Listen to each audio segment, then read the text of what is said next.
Hi everyone, कैसे हैं आप सब। स्वागत है आपका हमारे चैनल रियल पढ़ाई में। यहाँ हम करते हैं रियल सोर्स से रियल तरीके से पढ़ाई, word to word, line by line. मैं सिंप्लीफाई करूँगी एनसीईआरटी को। मैं जैसे एनसीईआरटी खुद पढ़ती हूँ, मैं सेम यहाँ पे भी वैसे ही एनसीईआरटी पढ़ती हूँ। बस जो जो इम्पोर्टेंट मुझे लगता है, जहाँ पर ज़्यादा ध्यान देने की ज़रूरत है, उन चीज़ों को मैं हाईलाइट करती हूँ और उन चीज़ों को थोड़ा सा रुक करके एक्सप्लेन करती हूँ। अदरवाइज़ मैं इसी तरीके से एनसीईआरटी पढ़ती हूँ। और मैं आप लोगों से भी निवेदन करूँगी कि अगर आप एनसीईआरटी के नाम पर कोई भी जिस्ट पढ़ रहे हैं या सारांश पढ़ रहे हैं, किसी भी इंस्टीट्यूट का जो भी शॉर्टकट्स दिया जा रहा है एनसीईआरटी के नाम पर, अगर आप उन्हें पढ़ने की कोशिश कर रहे हैं या पढ़ रहे हैं तो प्लीज़ उन्हें बंद कर दीजिए। उनको पढ़ने का कोई भी फ़ायदा नहीं होगा। आपको लगेगा कि आपने एनसीईआरटी पढ़ ली है, लेकिन एनसीईआरटी पढ़ने का मतलब वो नहीं है कि आप जो एनसीईआरटी में फैक्ट दिए हुए हैं बस आपने उन्हें पढ़ लिया। जो भी जिस्ट वगैरह मिलती हैं उनमें फैक्ट इन्फॉर्मेशन की भरमार होती है, बस एक लाइन से इम्पॉर्टेंट फैक्ट्स की भरमार। उन्हें आप जितना ताकत लगाकर, जितनी एनर्जी लगाकर, समय लगाकर आप उन्हें पढ़ने में अपनी एनर्जी को ज़ाया करेंगे, उससे कम टाइम में अगर आपने एक बार भी एनसीईआरटी को वर्ड टू वर्ड, पूरा लाइन बाय लाइन अगर आपने रीड कर लिया तो आपको 60-70% याद रह जाएगा। और आपकी जो सोचने समझने की क्षमता बढ़ेगी, वो आप खुद वो जादू, वो चमत्कार आप खुद देख पाएंगे कि एनसीईआरटी को वर्ड टू वर्ड पढ़ने का मज़ा क्या है। तो अगर आप जिस्ट पढ़ रहे हैं तो मेरा कहा मानिए और एक बार कोई भी एक बुक उठा करके देखिए कि किसी भी क्लास की 1 दिन 2 दिन लगेगा। अगर आप वर्ड टू वर्ड खुद से अकेले पढ़ रहे हैं तो आप पढ़ लेंगे, आपको समझ में आएगा कि एनसीईआरटी किस तरीके से पढ़ाती है। और एनसीईआरटी पढ़ने के लिए मैं आपको बोलूँगी कि एनसीईआरटी जैसे आपको बोल रही है, एकदम छोटे बच्चों की, अगर आप 6th क्लास की एनसीईआरटी पढ़ रहे हैं, 7th क्लास की पढ़ रहे हैं, तो आप अपने आप को उसी अवस्था में फ़ील करके पढ़िए। छोटे बच्चे की तरह समझिए। एनसीईआरटी जहाँ रुकने के लिए बोले रुक जाइए, जहाँ सोचने के लिए बोले सोच लीजिए। अगर एनसीईआरटी कुछ कंपैरिजन करने के लिए बोल रही है कि इस पिछले काल में क्या हुआ था, अब मॉडर्न टाइम में क्या चल रहा है, उन्हें रिलेट करिए, तो बैठ के 30 सेकेंड ही सही, लेकिन रिलेट करिए। एक पॉइंट ही आपके दिमाग में आता है, पर वो पॉइंट को सोचिए। तो धीरे धीरे आप जब देखेंगे, आप समझेंगे ना कि आपके अंदर वो टेंडेंसी डेवलप हो रही है कि आप चीज़ों को कंपेयर कर पा रहे हैं, आप चीज़ों को तुलना कर पा रहे हैं, आप उनकी जांच पड़ताल खुद से कर पा रहे हैं, खुद से किसी निष्कर्ष पे पहुंच पा रहे हैं। तो एनसीईआरटी बहुत खूबसूरती से बनाई हुई किताबें हैं ये। इनको बहुत आराम से पढ़ते हुए जाना है, बिना कोई लोड लिए एनसीईआरटी। और एक तो एनसीईआरटी को कहीं से भी नहीं पढ़ने लगना है कि आज ये चैप्टर कर लिया, फिर पहले 5वां चैप्टर कर लिया, पहला चैप्टर बाद में करना है, नहीं। आप पहले चैप्टर से शुरू करेंगे ना तो आपको समझ में आएगा कि एनसीईआरटी किस तरीके से बताते हुए चलती है। पहले चैप्टर्स में एनसीईआरटी जो चीज़ों को बताती है, अगले चैप्टर में उन चीज़ों को एनसीईआरटी बातचीत में यूज़ करती है। और जब बातचीत में वो चीज़ें यूज होती हैं तो आप उनका मतलब समझने लगते हैं, आपको वो चीज़ें याद रह जाती है, सबकॉन्शियस माइंड में बैठ जाती हैं, तो वो बहुत ईजी लगने लगती हैं। अदरवाइज़ वही चीज़ें फैक्ट के तौर पे जब आप 10 बार भी रटेंगे तो भी आपके अंदर एक कन्फ्यूज़न रहेगा। एग्ज़ामिनेशन हॉल में जब आप बैठेंगे तो आप रिकॉल नहीं कर पाएंगे उस तरीके से। तो एनसीईआरटी पढ़ने का एक अपना बहुत मज़ा है। 1 घंटा 2 घंटा समय निकाल कर लेकिन एनसीईआरटी पढ़िए और उसका फ़ायदा आप खुद फील करेंगे। तो बिना किसी देरी के अपना पेन, ब्लैंक पेपर और ब्लैंक मैप लेकर के रेडी हो जाइए। मैं आपको बता दूं कि क्लास 6 की एनसीईआरटी हमने सक्सेसफुली ख़त्म कर ली है। अब हम क्लास 7 की एनसीईआरटी पर आ गए हैं, जो वो भी ख़त्म होने वाली है। 8 चैप्टर हैं टोटल। आज हम 7वां चैप्टर पढ़ेंगे। पिछले के 6 चैप्टर हो चुके हैं। अगर आपने उन्हें अभी तक नहीं पढ़ा है तो प्लेलिस्ट मैं डिस्क्रिप्शन में डाल दूँगी, आप वहाँ से जा कर के 1 बाय 1 करके चैप्टर्स पढ़ सकते हैं। और जब आप पिछले चैप्टर्स पढ़ेंगे तो आगे के चैप्टर ईजी होते चले जाएंगे और इंटरेस्ट डेवलप होगा और आपको खुद से मन करेगा कि आप आगे के चैप्टर्स पढ़ें। तो बिना किसी देरी के शुरू करें आज का चैप्टर। तो इसी के साथ चैनल को सब्सक्राइब कर लीजिए, वीडियो को लाइक करिए, कमेंट करिए। ये सब चलो बात की बातें हैं, अभी हम चैप्टर पढ़ते हैं। देखते हैं आज के चैप्टर में क्या कुछ है खास हमारे लिए। इसका नाम है क्षेत्रीय संस्कृतियों का निर्माण। क्षेत्रीय संस्कृतियाँ क्या होती हैं? अब इतना एनसीईआरटी जो पढ़ लिए उससे तो हमें पता चलेगा कि क्षेत्रीय संस्कृतियाँ की यानी कि जो छोटे छोटे जगहों में हो पनपी हैं, जिनका बहुत बड़ा रीजन नहीं है, बहुत व्यापक नहीं है, वो छोटे छोटे से क्षेत्र में हैं, वो हैं क्षेत्रीय संस्कृतियाँ। तो इनका निर्माण कैसे हुआ है, देखते हैं क्या हुआ है। लोगों का वर्णन करने का एक सबसे सामान्य तरीका है उनकी बोलचाल की भाषा से उन्हें परिभाषित करना। जब हम किसी व्यक्ति को तमिल या उड़िया कहते हैं तो आमतौर पर इसका अर्थ होता है कि वह तमिल अथवा उड़िया भाषा बोलता है और तमिलनाडु या उड़ीसा में रहता है। इसी तरह हम प्रत्येक व्यक्ति को कुछ खास किस्म के भोजन, वस्त्र, काव्य, नृत्य, संगीत और चित्रकला से जोड़ा करते हैं। कभी कभी हम इन अस्मिताओं को मानकर चलते हैं और सोचते हैं कि ये युग युगांतरों से अस्तित्व में है, किंतु भिन्न भिन्न क्षेत्रों के बीच विभाजक सीमाओं के बनने में समय की भूमिका रही है। जिन्हें हम आज क्षेत्रीय संस्कृतियां समझते हैं वे समय के साथ बदली हैं और सच तो यह है कि आज भी बदल रही हैं। ये क्षेत्रीय संस्कृतियां जटिल प्रक्रिया से विकसित हुई हैं। इस प्रक्रिया के तहत स्थानीय परंपराओं और उपमहाद्वीप के अन्य भागों के विचारों के आदान प्रदान ने एक दूसरे को संपन्न बनाया है। जैसा कि हम देखेंगे, कुछ परंपराएं तो कुछ विशेष क्षेत्रों की अपनी हैं, जबकि कुछ अन्य भिन्न भिन्न क्षेत्रों में एक समान प्रतीत होती हैं। परंतु इसके अतिरिक्त कुछ अन्य परंपराएं एक खास इलाके के पुराने रीति रिवाजों से तो निकली हैं, परंतु अन्य क्षेत्रों में जाकर उन्होंने एक नया रूप ले लिया है। तो ये जो भी इंट्रो था, आई होप कि आपने समझा होगा। इसमें कुछ भी कठिन नहीं था। जो पिछले चैप्टर्स हम पढ़ चुके हैं कि जनजातियाँ कैसे उभरी, कैसे सभ्यताओं का आदान प्रदान होता था, कैसे चीज़ें बदल रही थी, समाज कैसे बदल रहा था, तो कुल मिलाकर के वही चीज़ें हैं।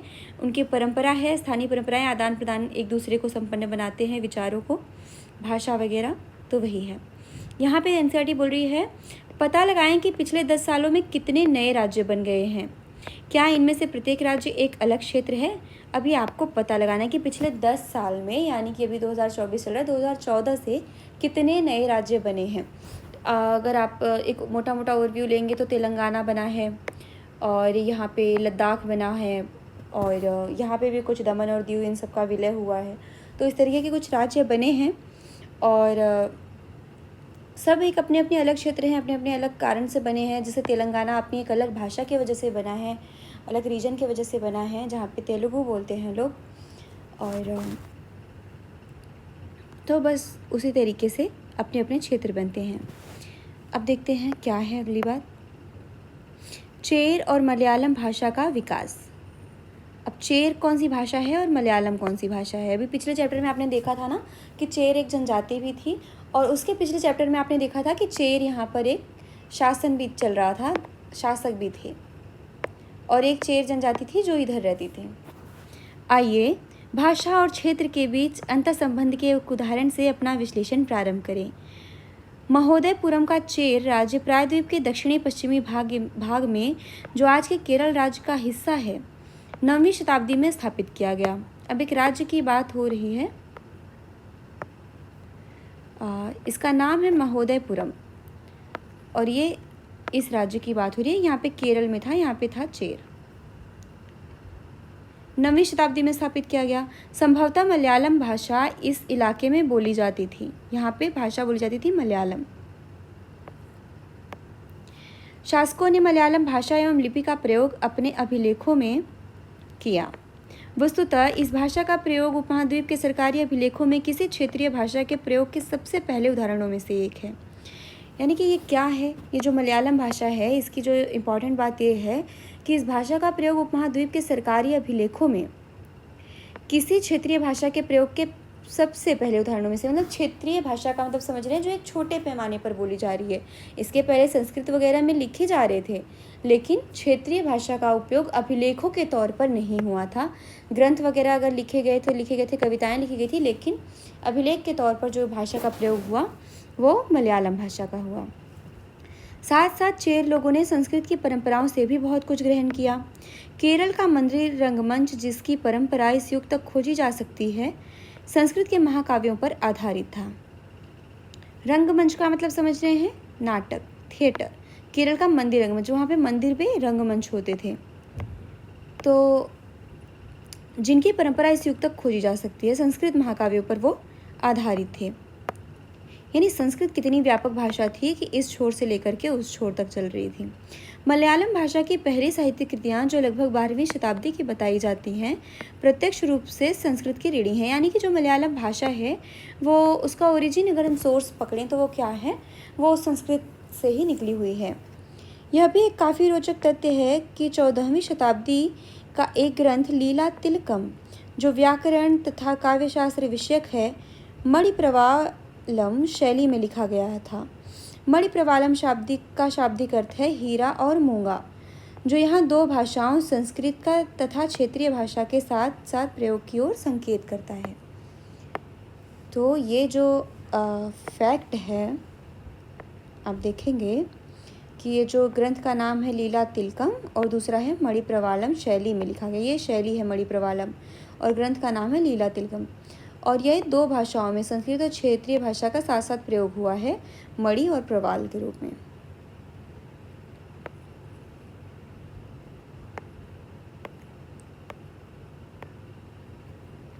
यहाँ देख लेते हैं क्या है चित्र में, क्या है, मलयालम में रचित आरंभिक केरल का एक अभिलेख है। ये मलयालम भाषा है। पता लगाएं कि आपके घर में आप जो भाषाएं बोलते हैं उसका उनका लेखन में सर्वप्रथम प्रयोग कब हुआ होगा। अभी आपको पता लगाना है कि जैसे अगर मैं भोजपुरी बोलती हूँ तो भोजपुरी का लेखन में सर्वप्रथम प्रयोग कब हुआ, बाद में हुआ। लेकिन वैसे अगर देखें तो अवधी वगैरह का प्रयोग तो बहुत पहले हो रहा था, तुलसीदास जी कर रहे थे, तो भोजपुरी भी उनकी ही एक उपबोली है। तो आपको भी अपने भाषा को, अगर ये एनसीईआरटी बोल रही है तो ये आप सर्च करके देखिएगा कि आपकी जो भाषा का जो सबसे प्राचीन ग्रंथ है वो कौन सा है, कब लिखा गया, किस लेखक ने लिखा, तो ये आपको जानना चाहिए। चित्र 2 में क्या है, बालभद्र सुभद्रा जगन्नाथ का लघु मूर्तियाँ तालपत्र की पांडुलिपि उड़ीसा। ये पांडुलिपि है तालपत्र की और ये उड़ीसा की है, और इसमें कौन बने हैं, जगन्नाथ और बालभद्र और सुभद्रा बने हुए हैं। शासक और धार्मिक परंपराएं जगन्नाथी संप्रदाय। शासक और धार्मिक परंपराएं कैसे विकास कर रही हैं, देखते हैं। अन्य क्षेत्रों में क्षेत्रीय संस्कृतियां क्षेत्रीय धार्मिक परंपराओं से विकसित हुई। इस प्रक्रिया का सर्वोत्तम उदाहरण है पुरी। उड़ीसा में जगन्नाथ का संप्रदाय, जगन्नाथ का शाब्दिक अर्थ है दुनिया का मालिक, जो विष्णु का पर्यायवाची है, यानी विष्णु जी के लिए प्रयोग होता था जगन्नाथ। जगन्नाथ मतलब जो जग के नाथ हैं। आज तक जगन्नाथ की काष्ठ प्रतिमा स्थानीय जनजातीय लोगों द्वारा बनाई जाती है, जिससे यह तात्पर्य निकलता है कि जगन्नाथ मूलतः एक स्थानीय देवता थे, जिन्हें आगे चलकर विष्णु का रूप मान लिया गया। अभी आपने पिछले चैप्टर में देखा भी था कि जितने भी जब भक्ति आंदोलन चल रहा था तो उसमें 3 देवी देवता शिव, विष्णु और दुर्गा माँ थी, और जो भी स्थानीय क्षेत्र पे भी जो देवी देवता थे, जो जनजातियों के भी अपने देवी देवता थे लोगों के, उनको भी या तो शिव का, विष्णु का या दुर्गा का रूप मान लिया गया। तो ऐसे ही जगन्नाथ एक देवता थे जिन्हें जनजातीय लोगों के, स्थानीय लोगों के देवता थे, और इनको विष्णु जी का रूप मान लिया गया। अब आप देखिए पिछले चैप्टर की पढ़ी हुई चीज़ें, जबकि मैंने जो एक बार के बाद रिवीजन भी नहीं अभी तक किया है, लेकिन यहाँ पर जैसे ही इस बात को हमने पढ़ा तो हमें वो बात याद आ गई कि अच्छा पिछले चैप्टर में ऐसा बोला गया था कि उन्हें उनका रूप मान लिया गया था। तो एनसीईआरटी उसी भाषा में बात करती है कि आपको पिछला चीज़ रिकॉल हो जाए। देखते हैं, 12वीं शताब्दी में गंग वंश के एक अत्यंत प्रतापी राजा अनंत वर्मन ने पुरी में पुरुषोत्तम जगन्नाथ के लिए एक मंदिर बनवाने का निश्चय किया। उसके बाद 1230 में राजा अनंग भीम तृतीय ने अपना राज्य पुरुषोत्तम जगन्नाथ को अर्पित कर दिया और स्वयं को जगन्नाथ का प्रतिनियुक्त घोषित किया। मतलब किसी शासक में इतना आप देखेंगे कि धर्मप्रियता, ये पूरा पैरा ही बहुत इंपॉर्टेंट है, तो इसे मैं हाईलाइट कर रही हूँ। इसे बार बार पढ़ लीजिएगा जब तक याद ना हो जाए कि 12वीं शताब्दी में गंग वंश के प्रतापी राजा थे जिन्होंने कि जगन्नाथ के लिए एक मंदिर बनवाया। उसके बाद जो एक राजा आए 13वीं शताब्दी में, उनका नाम था अनंग भीम तृतीय, और उन्होंने क्या किया कि जो जगन्नाथ को अपना राज्य ही पूरा अर्पित कर दिया। शायद इसीलिए राज्य को हम पुरी बोलते हैं, जगन्नाथ पुरी बोलते हैं। तो जगन्नाथ को अपना प्रतिनियुक्त घोषित किया और उन्हें मतलब अपना उनका सेवक माना कि मैं उनकी तरफ से काम कर रहा हूँ। और आपने देखा भी था कि भक्ति जो संत थे वो ईश्वर को अपना मालिक मान रहे थे और अपना दास और भक्ति भावना रख करके काम कर रहे थे। तो उस टाइम पे भक्ति आंदोलन चल रहा था, तो राजा शासक भी उस भक्ति के प्रभाव में थे। ज्यों-ज्यों इस मंदिर को तीर्थ स्थल यानी तीर्थ यात्रा के केंद्र के रूप में महत्व प्राप्त होता गया, सामाजिक तथा राजनीतिक मामलों में भी इसकी सत्ता बढ़ती गई। जिन्होंने भी उड़ीसा को जीता, जैसे मुगल, मराठे और अंग्रेजी ईस्ट इंडिया कंपनी, सब ने इस मंदिर पर अपना नियंत्रण स्थापित करने का प्रयत्न किया। वे सब यह महसूस करते थे कि मंदिर पर नियंत्रण प्राप्त करने से स्थानीय जनता में उनका शासन स्वीकार्य हो जाएगा। यानी कि मंदिर धर्म इतने इम्पॉर्टेंट हैं कि ये सब ने ये महसूस किया कि मंदिर पर शासन होना बहुत ज़रूरी है।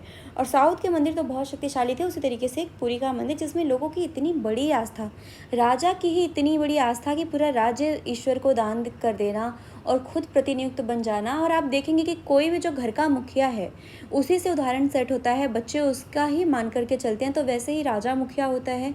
अगर राजा ही इतना धार्मिक है और अपने आप को इतना समर्पित कर रहा है ईश्वर के प्रति, तो उसकी जनता क्यों नहीं करेगी।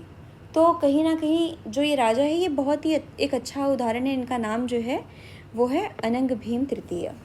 बहुत अच्छा एक उदाहरण है, उदाहरण के रूप में आपको काम आ सकता है कभी कभी एथिक्स वगैरह निबंध में लिखने के लिए। ये है जगन्नाथपुरी मंदिर। अगर जिनमें से कोई जगन्नाथपुरी गया है तो वो कमेंट करके बता सकता है। राजपूत और शूरवीरता की परंपराएं। अब हम देखते हैं कि अभी हमने एक परंपरा देखी, किस तरीके से संस्कृतियाँ विकसित हो रही हैं। धर्म से देख लिया हमने। अब राजपूत और शूरवीरता की परंपराएं कैसे चल रही हैं। यहाँ पे तो धार्मिक परंपरा है, मंदिर में विश्वास है। उड़ीसा में शूरवीरता की परंपराओं में क्या है। 19वीं शताब्दी में ब्रिटिश लोग उस क्षेत्र को जहाँ आज का अधिकांश राजस्थान स्थित है, राजपूताना कहते थे।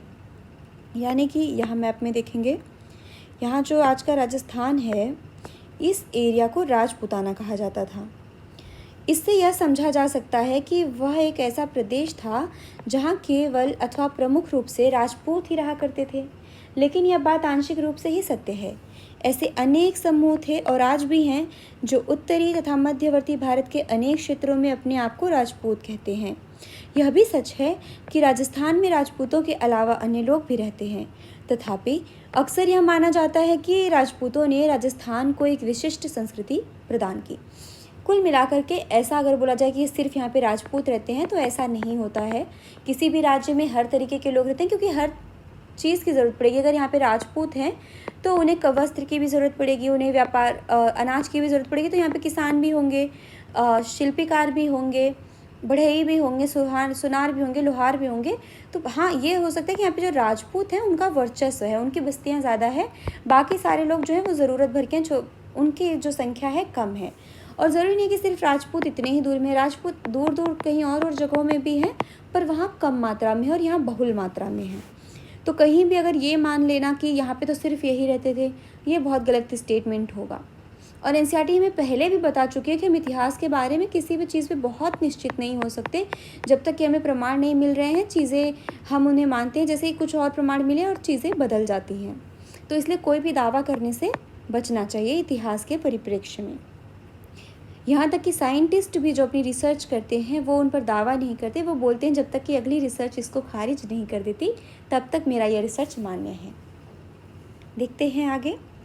ये सांस्कृतिक परंपराएं वहाँ के शासकों के आदर्शों तथा अभिलाषाओं के साथ घनिष्ठता से जुड़ी थी। लगभग 8वीं शताब्दी से आज के राजस्थान के अधिकांश भाग पर विभिन्न परिवारों के राजपूत राजाओं का शासन रहा। यानी कि 8वीं शताब्दी से ही शुरू हो गया था राजपूतों का शासन।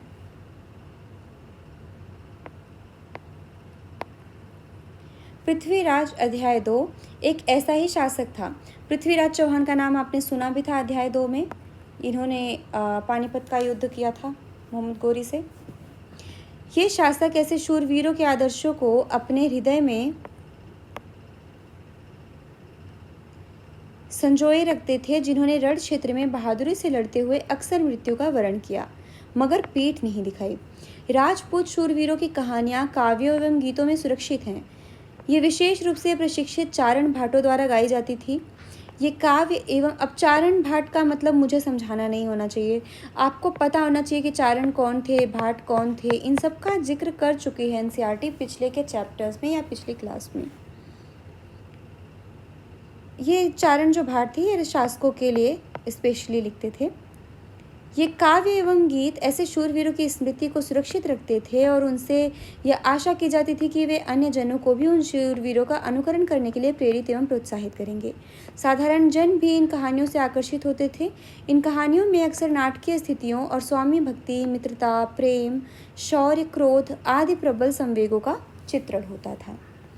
हम देख लेते हैं कि किसका चित्र है। ये जो चित्र है बीकानेर के राजकुमार राज सिंह का है।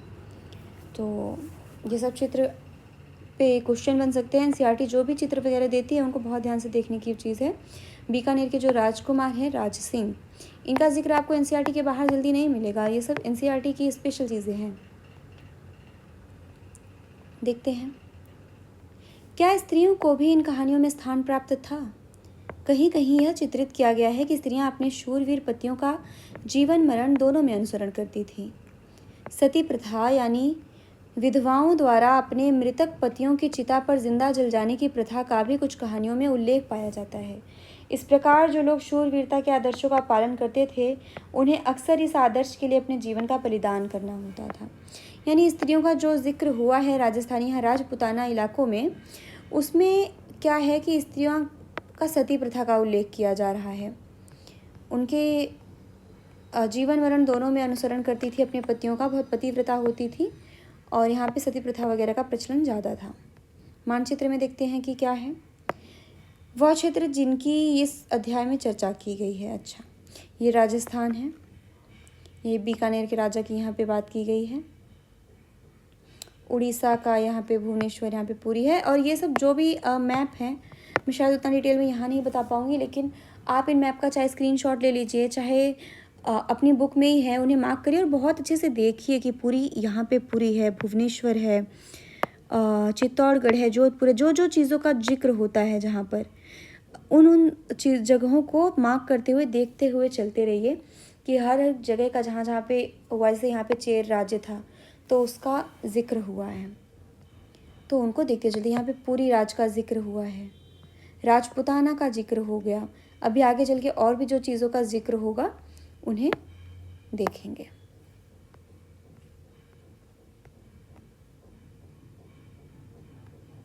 देखते हैं, पता लगाएं कि क्या आपके नगर गांव में शूरवीराओं वीरांगनाओं की परंपरा रही है। यदि हाँ, तो ये परंपरा राजपूतों के वीरतापूर्ण आदर्श से कितनी समान या भिन्न है।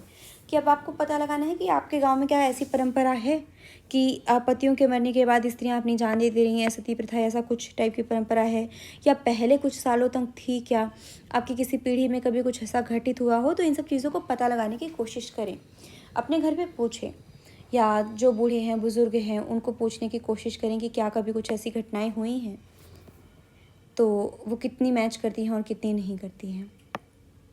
क्षेत्रीय सीमांतों से परे कथक नृत्य की कहानी। अब देखते हैं कथक नृत्य की कहानी कैसी है भाई। यदि शूरवीरता की परंपराएं भिन्न भिन्न क्षेत्रों में भिन्न भिन्न रूपों में मिल सकती हैं, तो नृत्य के विषय में भी यही सच है। आइए नृत्य के रूप कथक के इतिहास को देखें। यानी जैसे शूरवीरता की परंपराएं मिल रही हैं कवियों के द्वारा, गानों के द्वारा, तो नृत्य की परंपरा तो मिलेगी ही मिलेगी। यह नृत्य शैली उत्तर भारत के अनेक भागों से जुड़ी है। कथक शब्द कथा शब्द से निकला है। कथक शब्द किस शब्द से निकला है? कथा शब्द से, जिसका प्रयोग संस्कृत तथा अन्य भाषाओं में कहानी के लिए किया जाता है।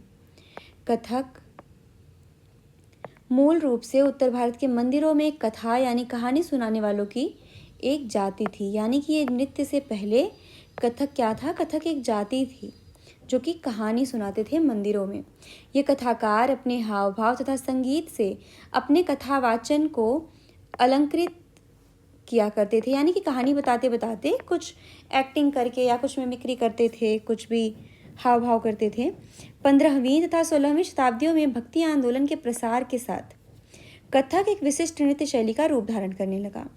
राधा कृष्ण के पौराणिक आख्यान कहानियाँ, पौराणिक आख्यान का मतलब आप समझ ही रहे हैं, जो पुराणों में लिखे हुए होते हैं, लोक नाट्य के रूप में प्रस्तुत किए जाते थे, जिन्हें रास लीला कहा जाता था।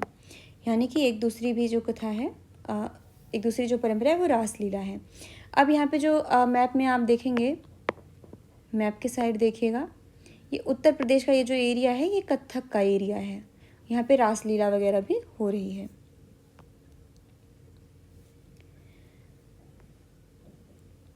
मुगल बादशाहों और उनके अभिजातों के शासनकाल में कथक नृत्य राज दरबार में प्रस्तुत किया जाता था।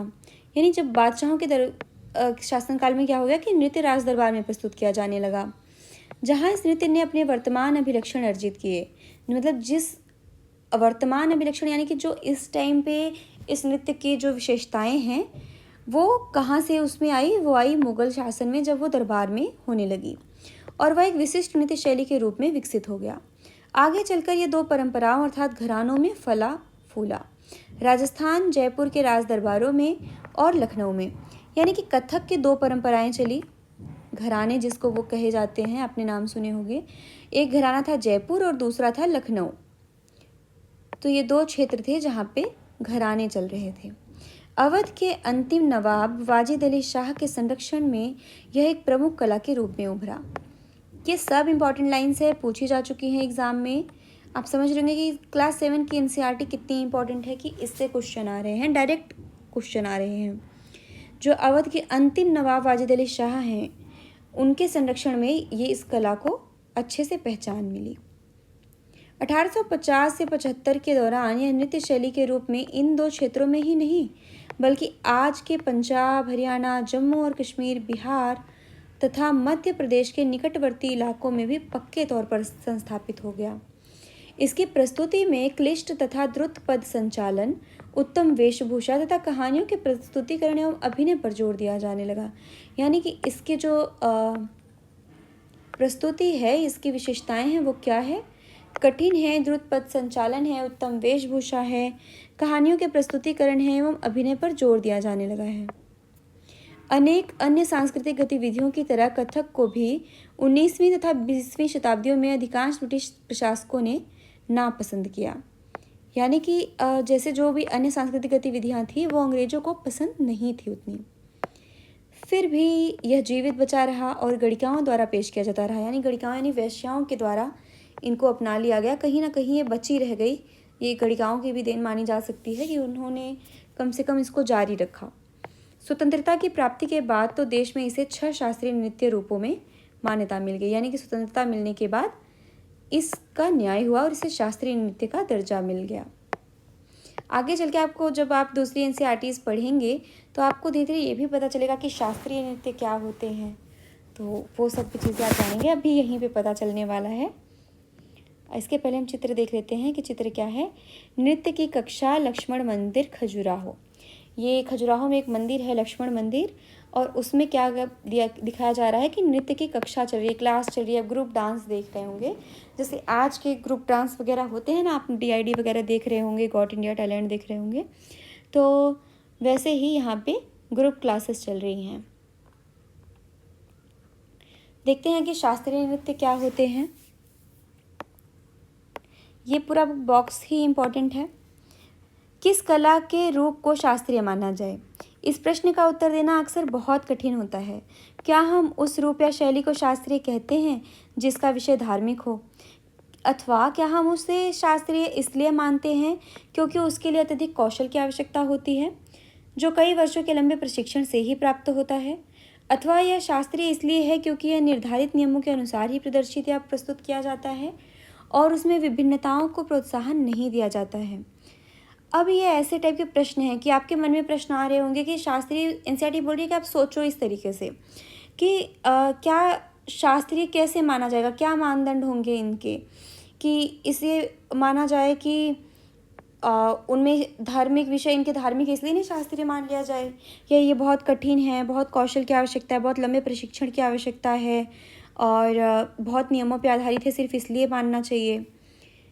ये ऐसे प्रश्न हैं जिन पर हमें विचार करने की आवश्यकता है। यह भी स्मरणीय है कि बहुत से ऐसे नृत्य रूपों में जिन्हें लोक नृत्य की श्रेणी में रखा गया है वे विशिष्टताएं पाई जाती हैं जिन्हें शास्त्रीय रूपों का विशिष्ट लक्षण बताया जाता है। यद्यपि शास्त्रीय विशेषण का प्रयोग उन कला रूपों की श्रेष्ठता का सूचक हो सकता है, फिर भी यह हमेशा शब्दशः सही नहीं होता है। अन्य नृत्य रूप जिन्हें इस समय शास्त्रीय माना जाता है निम्नलिखित हैं: भरतनाट्यम, कथकली, ओडिसी, कुचिपुड़ी, मणिपुरी। यानी कि यहाँ पे क्या बोला जा रहा है कि बहुत से ऐसे नृत्य रूप जिन्हें लोक नृत्य की श्रेणी में रखा गया है, वे विशिष्टताएं पाई जाती हैं जिन्हें शास्त्रीय रूपों का विशेष लक्षण बताया जाता है। यानी कि शास्त्रीय नृत्य कहने का मतलब ज़रूरी नहीं है कि जो जो लक्षण शास्त्रीय नृत्यों में पाए जा रहे हैं वो और किसी नृत्य में नहीं पाए जा रहे होंगे, वो लोक नृत्य में भी पाए जा रहे होंगे। लेकिन शास्त्रीय कहने का मतलब ये है कि इन्हें कुछ विशिष्ट बताया जा रहा है, इन्हें प्रमुखता दी जा रही है, तो इस वे में शास्त्रीय हैं ये। और भी कुछ शास्त्रीय नृत्य हैं कथक के अलावा, 5 और हैं: भरतनाट्यम, कथकली, ओडिसी, कुचिपुड़ी और मणिपुरी। कुचिपुड़ी आंध्र प्रदेश का है, कथकली केरल का है, भरतनाट्यम तमिलनाडु का है, कथक उत्तर प्रदेश का है। कथक नृत्यांगनाएं इस तरीके से डांस करती थी। आप देख रहे हैं किस तरीके से इनकी वेशभूषा एकदम बढ़िया से सजी धजी।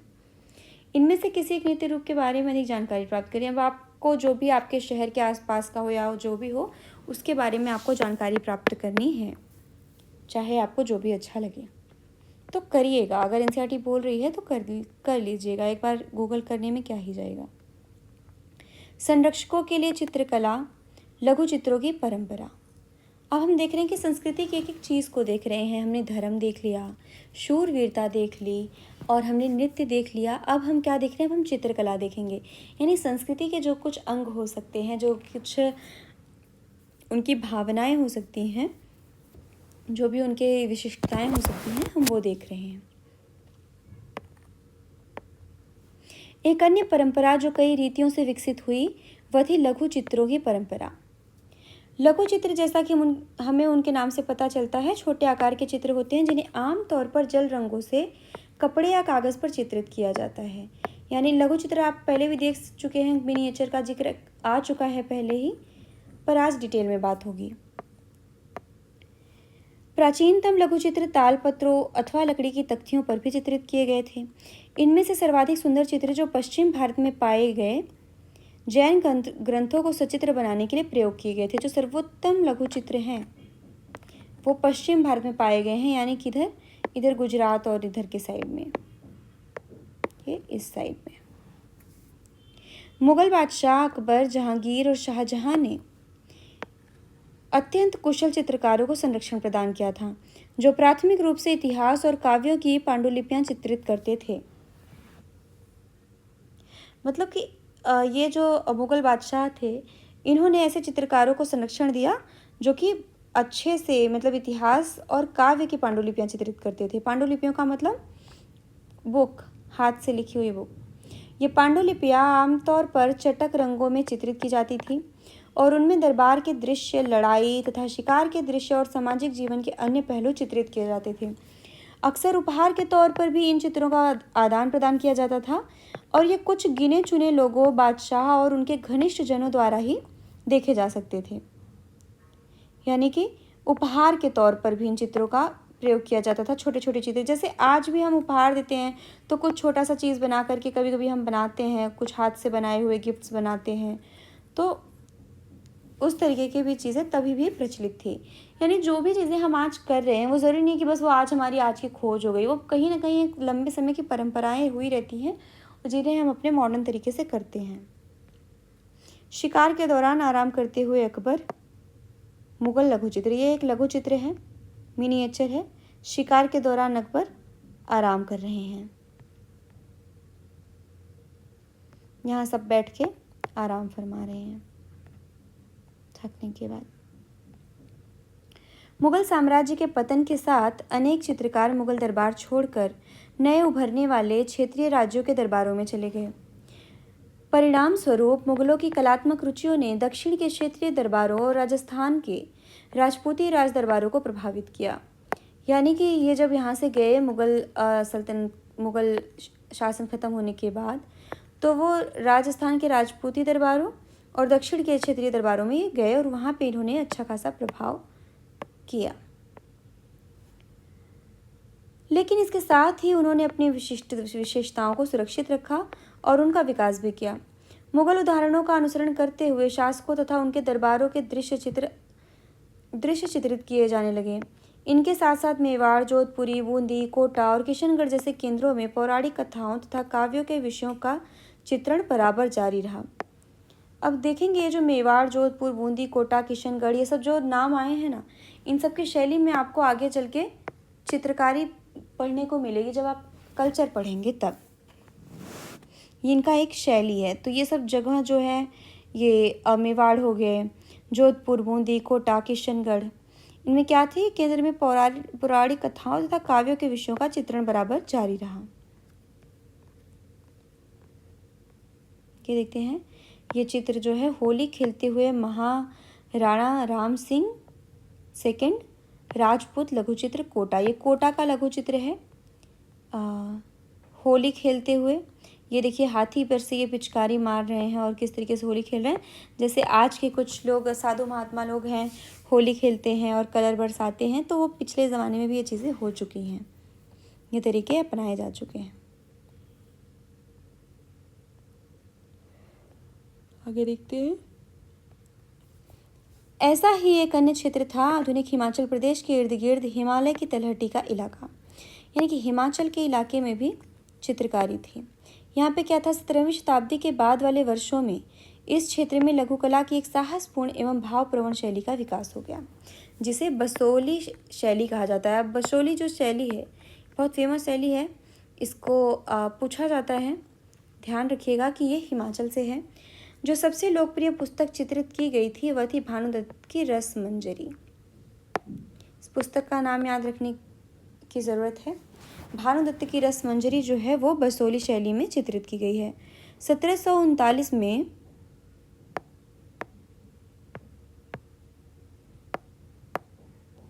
नादिर शाह के आक्रमण और दिल्ली विजय के परिणाम स्वरूप मुगल कलाकार मैदानी इलाकों की अनिश्चितताओं से बढ़ने के लिए पहाड़ी क्षेत्रों की ओर पलायन कर गए।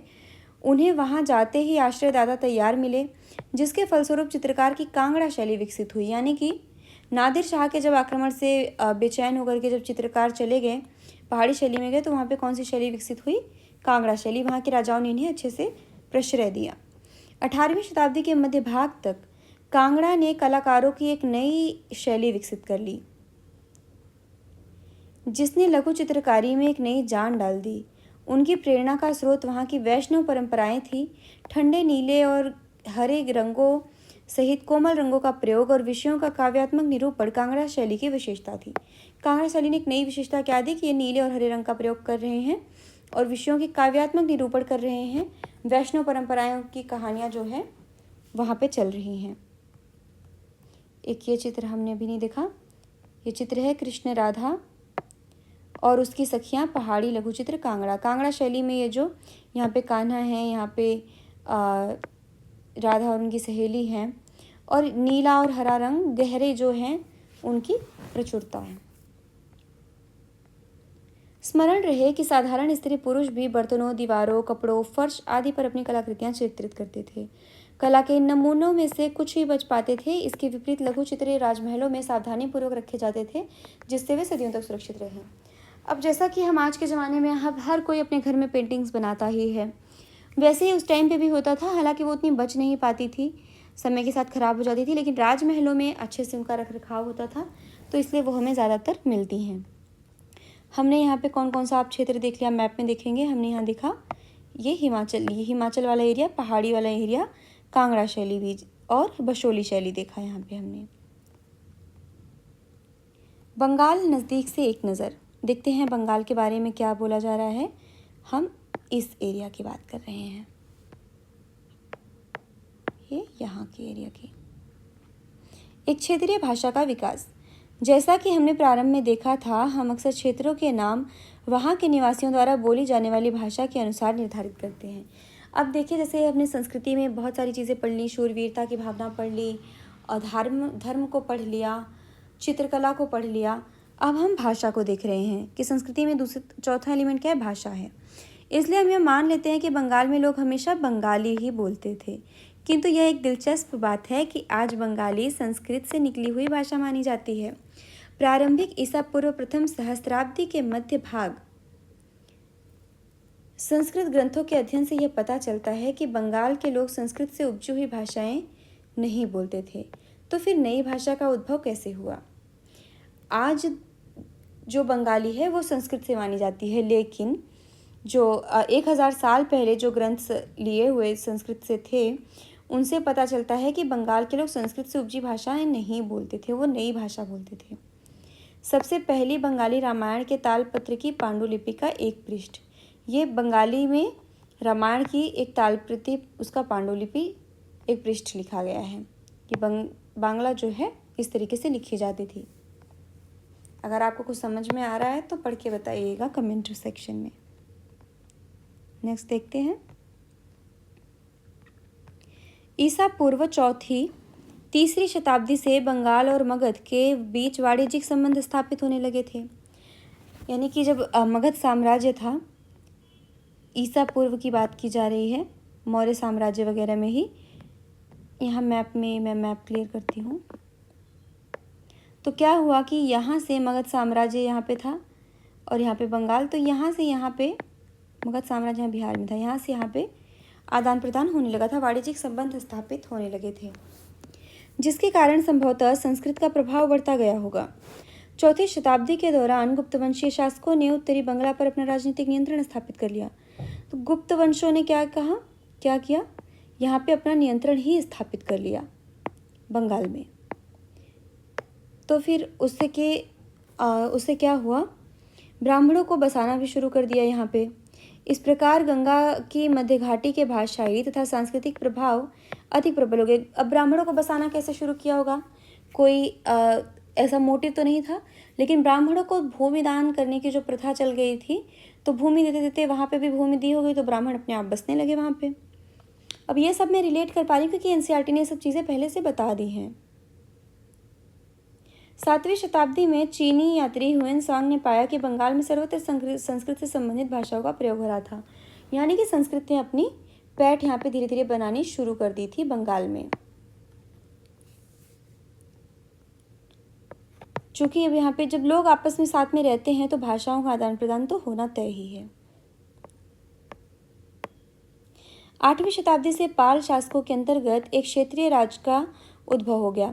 अब पाल राज्य कहाँ पे था, पाल राज्य था बंगाल के साइड ही। आप इसको देख चुके हैं, जब त्रिपक्षीय संघर्ष हमने देखा था तो पाल प्रतिहार और राष्ट्रकूट देखा था, तो इधर के साइड में ही पाल थे। एक क्षेत्रीय राज्य का उद्भव हो गया। 14वीं से 16वीं शताब्दी के बीच, ये यहाँ पे 8वीं शताब्दी की बात हो रही है, यहाँ पे 14वीं से 16वीं शताब्दी के बीच बंगाल पर सुल्तानों का शासन रहा, जो दिल्ली में स्थित शासकों से स्वतंत्र थे।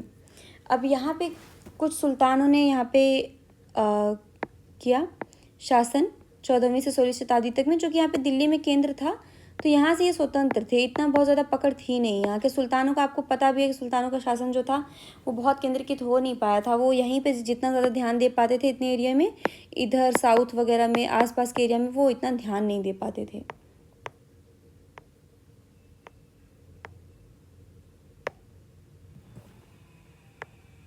जस्ट 1 मिनट, मैं मैप क्लियर करती हूँ।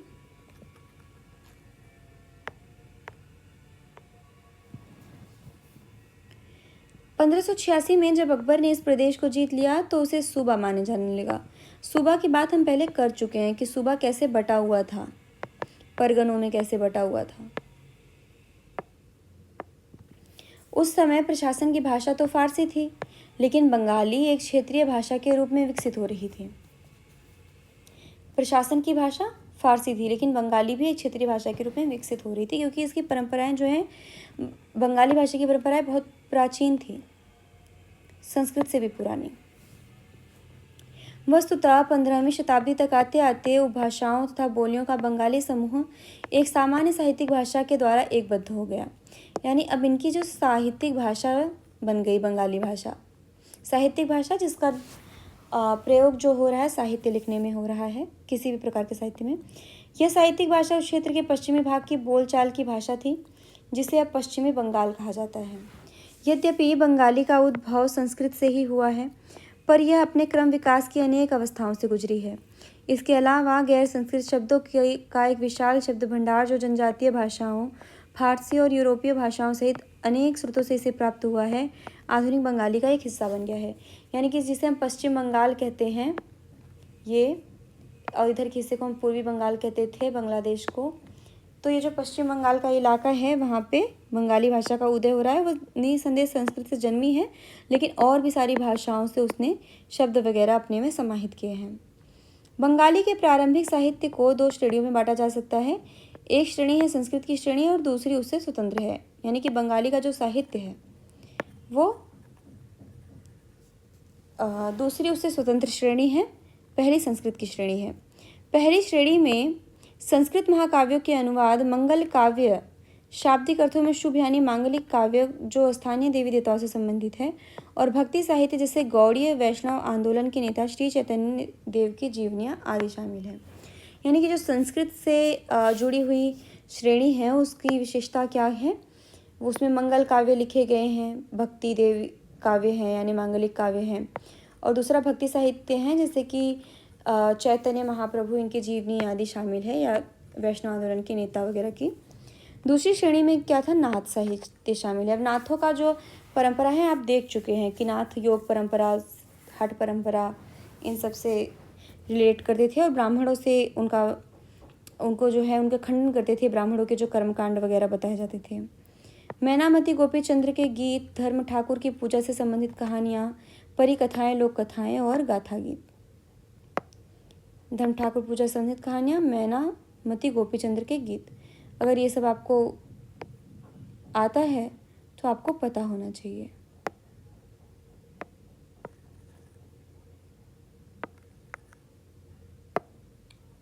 देखते हैं मैनामती गोपीचंद्र और धर्म ठाकुर। आप देखेंगे कि जैसे ही आपको लगता है कि ये कुछ ऐसा शब्द आ गया जिसे हम याद नहीं कर सकते, एनसीईआरटी उसके लिए तुरंत एक बॉक्स बना करके कुछ इंटरेस्टिंग सा देती है, ताकि वो एनसीईआरटी बहुत अच्छे से हमारे माइंड को समझती है कि हमारा माइंड क्या भूल जाएगा और क्या याद रखेगा। Just 1 minute.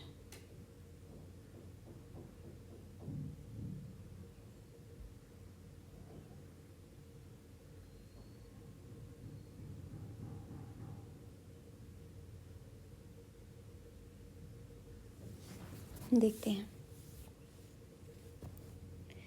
नाथ लोग सन्यासी होते थे जो तरह तरह की योगिक क्रियाएं करते थे।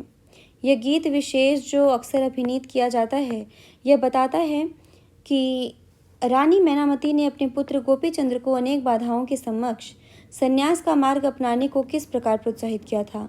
धर्म ठाकुर एक क्षेत्रीय लोकप्रिय देव है जिनकी पूजा अक्सर एक पत्थर या काठ की मूर्तियों के रूप में की जाती है। धर्म ठाकुर क्या है? ये एक देव हैं जिनकी पूजा एक पत्थर या काठ की मूर्ति के रूप में की जाती है। मैनामती ने अपने पुत्र गोपीचंद्र को अनेक बाधाओं के समक्ष संन्यास का मार्ग अपनाने को किस प्रकार प्रोत्साहित किया था। यह मैनामती की कहानी है। मैनामती गोपीचंद्र। पहली श्रेणी के ग्रंथों का काल निर्धारण करना अपेक्षाकृत सरल है, क्योंकि ऐसी अनेक पांडुलिपियां पाई गई हैं जिनमें यह इंगित किया गया है कि उनकी रचना 15वीं शताब्दी के उत्तरार्ध और 18वीं शताब्दी के मध्य भाग के बीच की गई थी। दूसरी श्रेणी की कृतियां मौखिक रूप से कही सुनी जाती थी, इसलिए उनका काल निर्धारण सही नहीं हो पाता है, सही से नहीं किया जा सकता है। वे खास तौर पर पूर्वी बंगाल में लोकप्रिय थी, जहाँ ब्राह्मणों का प्रभाव अपेक्षाकृत कम था। पूर्वी बंगाल यानी कि जो आज बांग्लादेश का हिस्सा है वो। तो ये जो दो श्रेणी हैं बंगाली भाषा की, उन्हें आप देख सकते हैं कि इधर पे जो है धार्मिक वाली, संस्कृत वाली चल रही है, और इधर जो संस्कृत से थोड़ी सी स्वतंत्र है वो चल रही है। यहाँ पे मौखिक कहानियाँ वगैरह चल रही हैं, और यहाँ पे कुछ पुराणों की वगैरह की कहानियाँ हैं, भक्ति आंदोलन से रिलेटेड कहानियाँ हैं। अब देखते हैं आपके विचार से द्वितीय श्रेणी की कृतियाँ लिखित रूप में क्यों नहीं रखी जाती थी। क्योंकि वो मौखिक रूप से थी, उनकी कोई लिपि नहीं रही होगी, वो उतने सुशिक्षित नहीं रहे होंगे, और यहाँ पे ब्राह्मण थे तो उनके लिखने पढ़ने का काम था तो वो लिख पढ़ रहे होंगे। यहाँ पर ब्राह्मणों का वर्चस्व नहीं आया था, तो यहाँ पे जनजातियों से ज़्यादा इनकी निकटता थी, तो जनजातियों में जो प्रचलन चल रहा था मौखिक परंपरा का वो यही कर रहे थे। तो अब धीरे धीरे आपको खुद ही सारे जवाब मिलने लगेंगे। पीर फारसी भाषा का शब्द है जिसका अर्थ है आध्यात्मिक मार्गदर्शक। पीर मौलवी आप पढ़ भी चुके हैं कि सूफियों में जो औलिया रहते थे पीर रहते थे।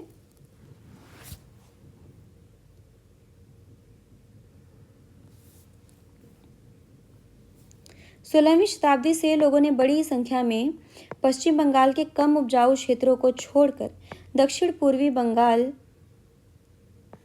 कि जंगली तथा दलदली इलाकों में प्रवास करना शुरू कर दिया था। क्यों शुरू किया था, क्या पता, आगे एनसीईआरटी बताएगी। यानी कि इधर के लोगों ने इधर की तरफ में जो है प्रवास करना शुरू कर दिया। ज्यों ज्यों वे पूर्व की ओर बढ़ते गए, वे जंगलों को साफ करके भूमि में धान की खेती करने लगे। यानी कि इधर नॉर्थ ईस्ट की तरफ बढ़ने लगे और इधर वो धान की खेती करने लगे।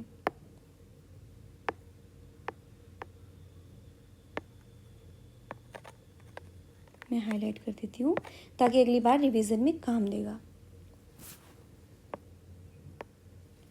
स्थानीय मछुआ तथा स्थानांतरित खेती करने वाले लोग जो अक्सर जनजातीय थे, किसानों के नए समुदायों में मिल गए। यानी कि जो स्थानीय मछुआरे थे, जो स्थानांतरित खेती करने वाले जो जनजातीय लोग थे, यानी कि जब इधर के लोगों ने इधर प्रवास किया तो इधर के लोग भी उनमें कहीं ना कहीं थोड़े थोड़े एडजस्ट होने लगे। और जैसे हमने देखा था कि जनजातियाँ भी अपना शासन वगैरह करने लग जा रही थी, यानी कुछ ब्राह्मणों ने भी किया होगा। तो यहाँ पे भी ब्राह्मण धर्म आ गया था अहोम साम्राज्य में। तो इधर के भी राजा वगैरह जो थे वो शासन करने की मांग कर रहे थे। शिव सिंह थे और कुछ कुछ राजा थे जो जनजातियों में भी चाह रहे थे कि वो शासन करे। अहोम राजा थे, तो इसी तरीके से वो मिले थे। इन्हीं दिनों बंगाल पर मुगलों का नियंत्रण स्थापित हो गया था, जिन्होंने पूर्वी डेल्टा प्रदेश के केंद्रीय भाग में स्थित ढाका नगर में अपनी राजधानी स्थापित की। यहाँ पे है ढाका,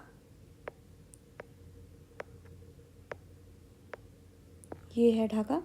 तो यहाँ पे मुगलों ने अपनी राजधानी विकसित कर ली, नियंत्रण स्थापित किया। तो अधिकारी और कर्मचारी लोग भूमि प्राप्त करके अक्सर उस पर मस्जिदें बना लेते थे, जो इन इलाकों के धार्मिक रूपांतरण के केंद्र के रूप में काम आती थी। यानी कि यहाँ पे जो ज़मीनें ले करके वो क्या करते थे, उस पर मस्जिदें बना लेते थे और फिर धार्मिक रूपांतरण वगैरह करते थे। प्रारंभ में बाहर से आकर यहाँ बसने वाले लोग इन अस्थिर परिस्थितियों में रहने के लिए कुछ व्यवस्था तथा आश्वासन चाहते थे। ये सुख सुविधाएं तथा आश्वासन उन्हें समुदाय के नेताओं ने प्रदान की। ये नेता शिक्षकों और निर्णायकों की भूमिकाएं भी अदा करते थे। कभी कभी ऐसा समझा जाता था कि इन नेताओं के पास अलौकिक शक्तियाँ हैं। स्नेह और आदर से लोग इन्हें पीर कहा करते थे। तो आपको पिछला अध्याय याद आ रहा होगा अगर आपने पढ़ा होगा तो, कि किस तरीके से लोगों का विश्वास आ जाता था इनके ऊपर। क्योंकि जब ये धर्म परिवर्तन अपने धर्म की तरफ बढ़ने के लिए लोगों को बोलते थे, तो जब लोगों के मन में आशंकाएं होती थी तो ये कुछ उन्हें सहायता भी कर देते थे, सुख सुविधाएं उपलब्ध करा देते थे, जो भी उनकी परेशानियां हों दूर कर देते थे। तो यहीं से लोगों के मन में ये भावना आई, चमत्कार वगैरह वाली भावनाएं, और वो उनको लोग ये भी मानने लगे कि इनके पास तो अलौकिक शक्तियाँ हैं, तभी ये दूसरों का भला करने की सोच पा रहे हैं।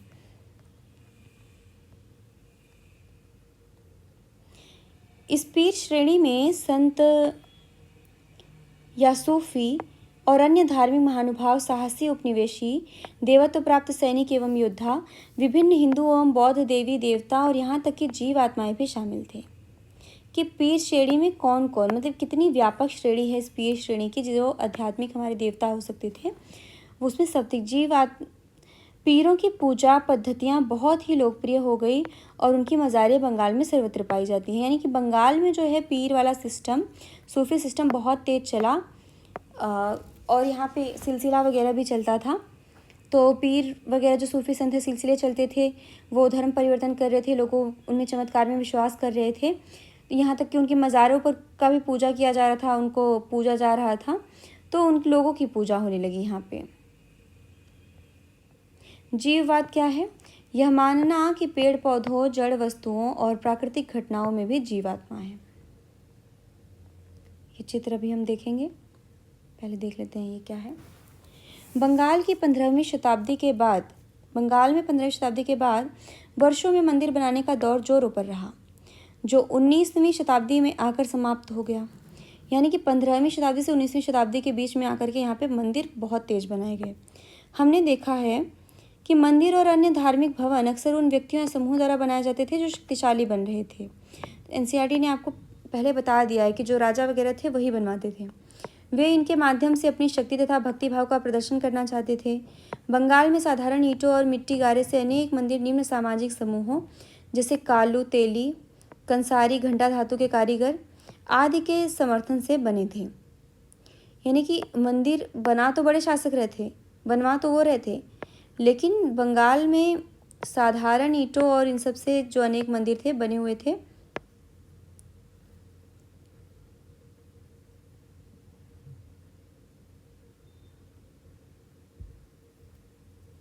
यूरोप की व्यापारिक कंपनियों के आ जाने से नए आर्थिक अवसर पैदा हुए। इन सामाजिक समूहों से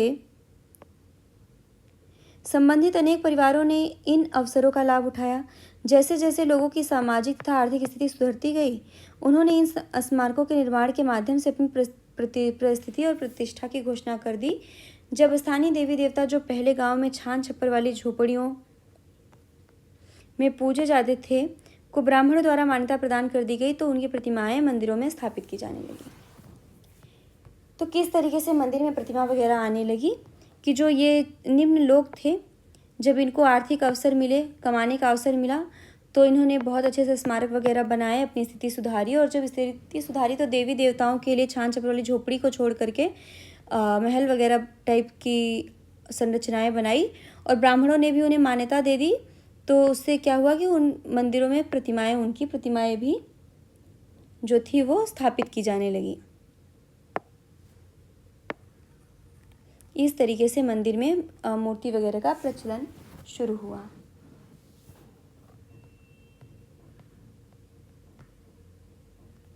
ये देखते हैं चित्र क्या है। यहाँ दिए गए मंदिर की तुलना अध्याय 2 में दिए गए मंदिर से करें। अध्याय 2 में जो मंदिर दिए गए हैं उनको आपको देखना है। कौन कौन से मंदिर दिए गए थे? दुर्गा मंदिर दिया गया था ऐहोल का, और कुछ उड़ीसा के मंदिर दिए गए थे, गंगईकोंड चोलपुरम दिए गए थे, ये सब साउथ के मंदिर दिए गए थे। चित्र 1 दोचाला छप्परदार झोपड़ी, 1 चौचाला मंदिर। ये दोचाला छप्पर है और ये चौचाला मंदिर है। तो यहाँ पे जो भाषा देख रहे हैं दोचाला और चौचाला, यानी कि 4 तल्ला या 2 तल्ला या कुछ ऐसे इनका मीनिंग होगा।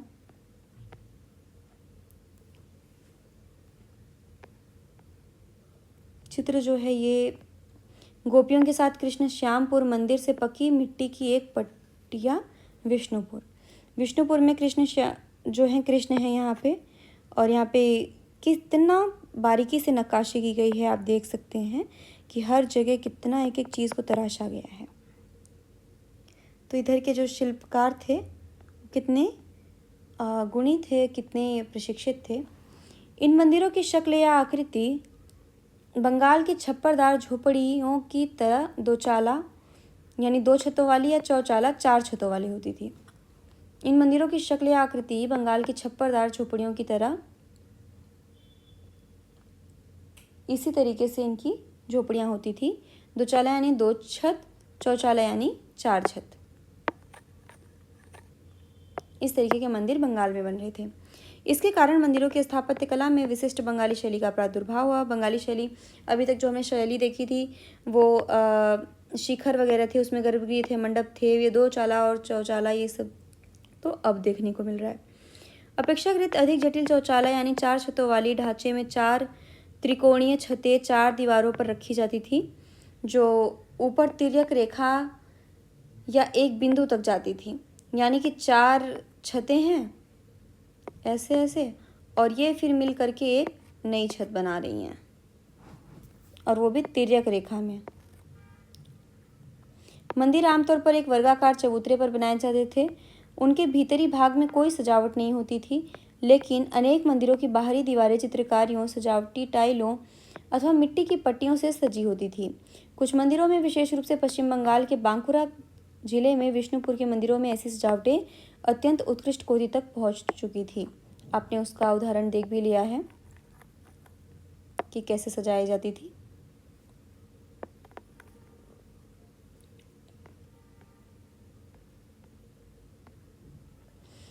देखते हैं मछली भोजन के रूप में मछली। परंपरागत भोजन संबंधी आदतें आमतौर पर स्थानीय रूप से उपलब्ध खाद्य पदार्थों पर निर्भर करती हैं। जो भोजन संबंधी आदतें हैं वो स्थानीय तौर पर क्या हमें उपलब्ध है उन पर निर्भर करती है। बंगाल एक नदीय मैदान है जहाँ मछली और धान की उपज बहुतायत से होती है, इसलिए स्वाभाविक है कि इन दोनों वस्तुओं को गरीब बंगालियों की भोजन सूची में भी प्रमुख स्थान प्राप्त होता है। मछली पकड़ना वहाँ का प्रमुख धंधा रहा है और बंगाली साहित्य में मछली का स्थान स्थान पर उल्लेख मिलता है। बंगाली साहित्य में मछली का उल्लेख बहुत जगह मिलता है।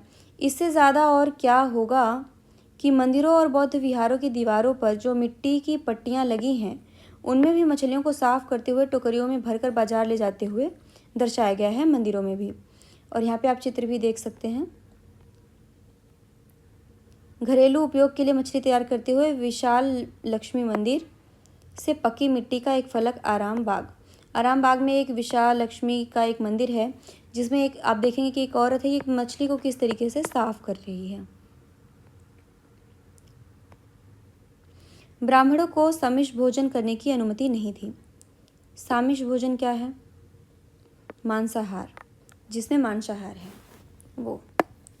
लेकिन स्थानीय आहार में मछली की लोकप्रियता को देखते हुए ब्राह्मण धर्म के विशेषज्ञों ने बंगाली ब्राह्मणों के लिए इस निषेध में ढील दे दी। यानी कि वैसे तो जो ब्राह्मण थे वो मांसाहार नहीं करते थे, समिष्ट भोजन नहीं करते थे, लेकिन जो बंगाल के ब्राह्मण थे, चूँकि वहाँ पे यही बहुत ज़्यादा उपलब्ध है, बाकी और सब खाने जो होंगे वो महंगे होंगे, तो उन्हें क्या कहा गया, उन्हें थोड़ी सी ढील दे दी गई। यानी यहाँ के जो ब्राह्मण थे वो खा सकते थे।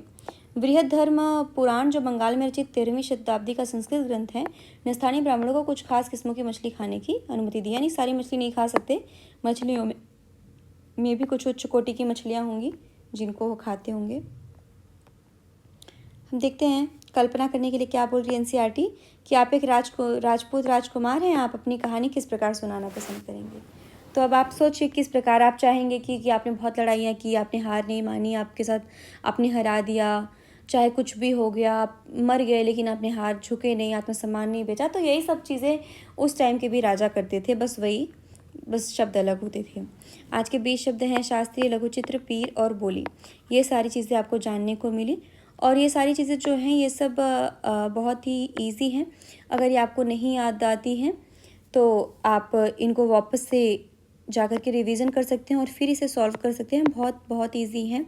मंगल काव्य आप जानते ही होंगे कि ये क्या थे। ये बंगाल के उसमें शामिल होते थे साहित्य में। महोदयपुरम कहाँ था? केरल में था। जगन्नाथ कहाँ है? उड़ीसा में है। लीला तिलकम क्या है? और लघु चित्र जो हैं वो कैसे हैं? तो केरल में अनंत वर्मन भी वहीं पे थे। तो ये सारी चीज़ें जो हैं ये आप देख सकते हैं। लघु चित्र कांगड़ा में भी हुए हैं।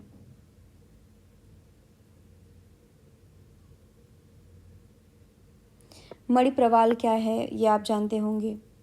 मणि प्रवालम 2 भाषा से मिलकर के बनी है।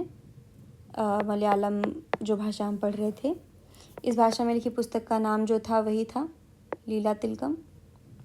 ये शैली है मणि प्रवालम की और ये भी केरल से रिलेटेड है। कथक के प्रमुख संरक्षक कौन थे? ये तो वो थे जो मेन तो मुग़ल दरबार में था और फिर जो वाजिद अली शाह हुए अवध के लास्ट शासक। बंगाल के मंदिरों की स्थापत्य कला के महत्वपूर्ण लक्षण क्या है? वही 2 चाला चौचाला और ये सब चीज़ें अंदर ज़्यादा नहीं सजे हुए हैं लेकिन बाहर से उन पर अच्छे से नक्काशी वगैरह हुई है। तो यही सब चीज़ें हैं, इनको भी आप अच्छे से कर सकते हैं। मैप को आप बिल्कुल अच्छे से पढ़ें, जो भी जगह दी हुई हैं उनको बहुत अच्छे से रीड करें, स्टडी करें। अगर आपको इस सब मैप जो शुरू से क्लास 7 में जितने भी मैप हैं यूज़ हुए हैं उनका ये जो PDF है आपको चाहिए तो आप कमेंट कर सकते हैं, मैं टेलीग्राम चैनल पर अपलोड कर दूँगी। और शुरू से इसमें क्लास 7 के सारे मैप हैं। आपने अगर टेलीग्राम चैनल को नहीं सब्सक्राइब किया है तो आप जाकर के सब्सक्राइब कर सकते हैं। और भी जो पिछले चैप्टर्स अगर आपने अभी तक नहीं देखे हैं तो मैं डिस्क्रिप्शन में लिंक डाल दूँगी, आप देख सकते हैं। यहाँ तक बने रहने के लिए आप सबका बहुत बहुत आभार, बहुत बहुत धन्यवाद। आप जो प्यारे प्यारे कमेंट करते हैं, आप लाइक करते हैं, उनसे मेरा मनोबल बढ़ता है। तो प्लीज़ वीडियो आपको अच्छा लगे तो लाइक करें, चैनल को सब्सक्राइब करें, शेयर करें और अपना प्यार और साथ ऐसे ही बनाए रहें। और NCERT पढ़ना ज़रूर कोशिश करें कि NCERT पढ़ लें। अगर आप तैयारी कर रहे हैं तो NCERT पढ़ने से आपको बहुत अच्छा फील होगा, जो आप फील कर सकते हैं। मैं आपको नहीं बता सकती कि NCERT पढ़ने का फ़ायदा कितना है, जितना आप जब तक पढ़ेंगे नहीं तब तक आप जानेंगे नहीं। तो NCERT ज़रूर पढ़िए, मेरा यही आपसे आग्रह रहेगा। कोई भी जिस्ट पढ़ने से अच्छा रहेगा कि आप NCERT की तरफ अपना रुख मोड़ें। तो यहाँ तक बने रहने के लिए आपका बहुत बहुत धन्यवाद, बहुत बहुत आभार। मिलती हूँ मैं अगले वीडियो में अगले चैप्टर के साथ। तब तक के लिए लेती हूँ विदा। धन्यवाद, शुभकामनाएं, आपका दिन शुभ हो।